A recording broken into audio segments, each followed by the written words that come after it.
విజయవాడ ఫ్లడ్స్ని ఓ పక్క విజయవాడలో floods flow ఎక్కువ ఉంది, జాగ్రత్తలు తీసుకోవాలని చెప్పి ఒక పక్క ఇంజనీర్లు చెప్తే, ఇరిగేషన్ సంబంధించిన ఇంజనీర్లు ప్రభుత్వాన్ని హెచ్చరిస్తే నిమ్మక నీరెత్తినట్టు కనీసం వారికి తెలియజేయకుండా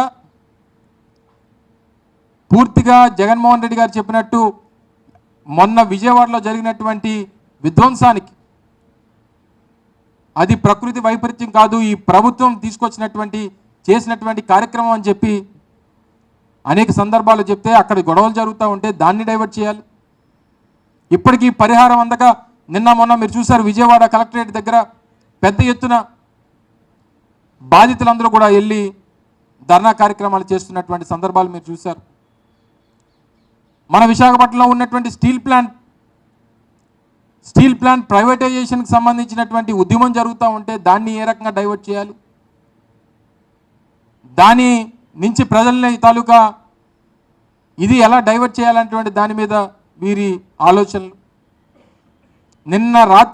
మొన్న రాత్రి దాదాపు 4,000 మందికి మీరు ఇంకా రేపు నుంచి కాంట్రాక్ట్ వర్కర్స్కి మీరు ఇంక రేపు నుంచి రావక్కర్లేదని చెప్పి 4,000 మందికి ఆర్డర్లు ఇస్తే వారి తాలూకా గేట్ పాస్లు క్యాన్సిల్ చేస్తే పెద్ద ఎత్తున నిన్న తెల్లవారుజాము నుంచి ఉద్యమం జరిగితే మళ్ళీ అప్పటికప్పుడు టెంపరీ పాస్లు ఇచ్చి అలౌ చేశారు. అంటే వీటన్నిటినీ ఎలాగా ఏమార్చాలి, ప్రజల తాలూకా దృష్టిని ఏ రకంగా మరల్చాలి, ఈ పెద్ద ఇష్యూస్ని అన్నిటినీ కూడా ఏ రకంగా మనం తప్పించుకోవాలి, దీని మీద ఉన్నటువంటి శ్రద్ధ ప్రభుత్వాన్ని నడిపేటువంటి దాని మీద, ప్రజలకు మంచి చేసేటువంటి దాని మీద, రాష్ట్రానికి మంచి జరగాల్సినటువంటి కార్యక్రమాల మీద చూపించకపోవడం అనేటువంటి చాలా దురదృష్టకరం. నిన్ననే జరిగినటువంటి కార్యక్రమంలో కూడా మాట్లాడినప్పుడు చెప్పడం జరిగింది, చంద్రబాబు నాయుడు అనేటువంటి వ్యక్తి ఒక రాజకీయ జాదు, ఒక పొలిటికల్ జాదు చంద్రబాబు నాయుడు గారు అనేటువంటి విషయాన్ని ఈ సందర్భంగా తెలియజేస్తా ఉన్నాం. మరొకసారి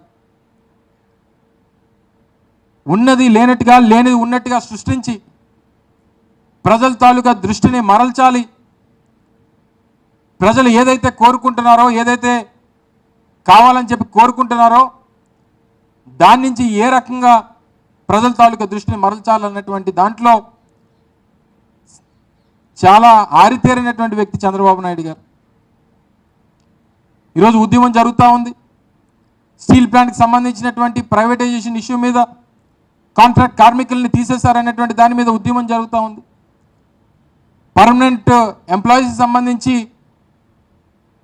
వారిని ట్రాన్స్ఫర్లు చేస్తారని, వీఆర్ఎస్కి వాళ్ళని ఫోర్స్ చేస్తారని చెప్పి ఒక పక్క భయాందోళనల మధ్యలో స్టీల్ ప్లాంట్ కార్మికులు ఉంటే, మొన్న స్థానిక శాసనసభ్యులు, స్థానిక పార్లమెంట్ సభ్యులు వచ్చి అంటారు అవసరమైతే మేము రాజీనామా చేస్తామని చెప్పనంటారు. నిన్న ముఖ్యమంత్రి గారి అబ్బాయి వచ్చారు, వారు మాట్లాడుతూ ప్రైవేటైజ్ కాదు అని చెప్పని ఆయన అంటాడు. వారికి సంబంధించినటువంటి శాసనసభ్యులు, పార్లమెంట్ సభ్యులు మేము అవసరమైతే ఒకవేళ ప్రైవేటైజ్ అయితే మేము రాజీనామాలు చేస్తామని చెప్పండి. మీ రాజీనామాలతో అవసరం లేదు. మీరు ఈరోజు తెలుగుదేశం పార్టీ ఉన్నటువంటి స్థితిలో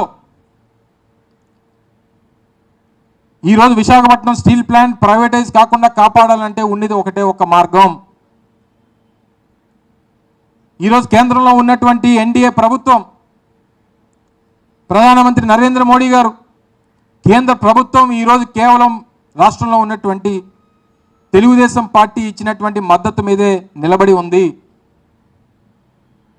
చెప్పండి, కేంద్ర ప్రభుత్వానికి అల్టిమేటం ఇవ్వండి, మీరు స్పష్టమైనటువంటి ప్రకటన చేయండి, స్టీల్ ప్లాంట్ ప్రైవేటైజేషన్ చెయ్యు అని చెప్తే తప్ప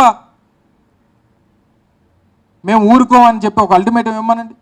లేదా మీరు ప్రైవేటైజ్ చేస్తే మేము ఇచ్చినటువంటి మద్దతుని ఉపసంహరించుకుంటామని చెప్పమనండి. ఎందుకు కేంద్ర ప్రభుత్వం దిగిరాదో నేను అడుగుతా ఉన్నా.